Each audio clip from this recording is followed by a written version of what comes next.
Dubai ప్రభుత్వం కీలక నిర్ణయం. దుబాయ్ జైలు నుంచి ఖైదీలు విడుదల.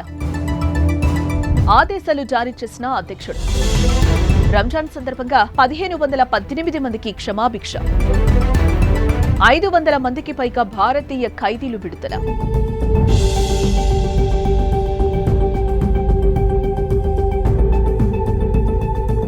అరబ్ల దేశంలో పనికిపోయి అక్కడ చట్ట వ్యతిరేక పనులు చేసి జైలు జీవితం అనుభవిస్తున్న విదేశీ ఖైదీలకు మోక్షం ప్రసాదించేందుకు యూఏఈ ప్రభుత్వం చర్యలు తీసుకుంటోంది. ఈ మేరకు యూఏఈ అధ్యక్షుడు Sheikh Mohammed bin Zayed Al Nahyan ఆదేశాలు జారీ చేశారు. ఇందులో భారత ఖైదీలు సైతం విడుదల కాబోతున్నట్లుగా సమాచారం.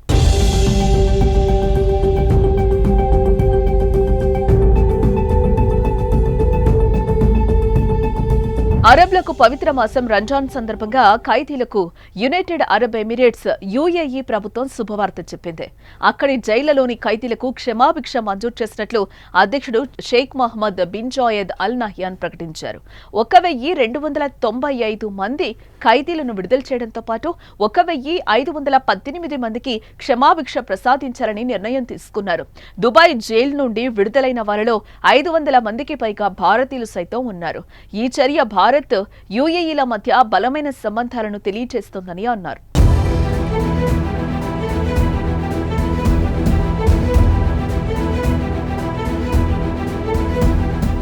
Dubai attorney general chancellor Issa Al Humaidan ఈ నిర్ణయాన్ని వెల్లడించారు.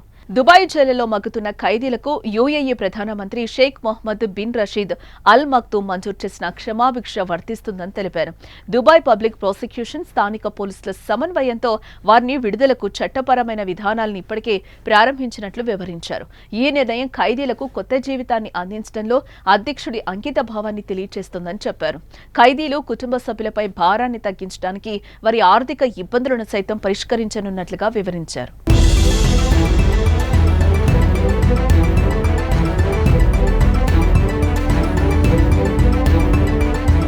అయితే ప్రతి రంజాన్ మాసం సందర్భంగా జైళ్లలోని ఖైదీలకు క్షమాభిక్ష ప్రసాదించడం అక్కడ ఆనవాయితీగా వస్తోంది. కానీ సత్ప్రవర్తన ఆధారంగానే ఖైదీలు విడుదల ఉంటుంది.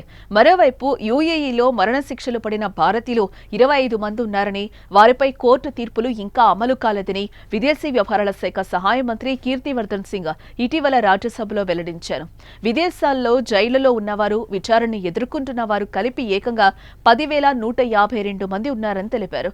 వారి భద్రత, యోగక్షేమాలకు అత్యంత ప్రాధాన్యం ఇస్తున్నామని వివరించారు.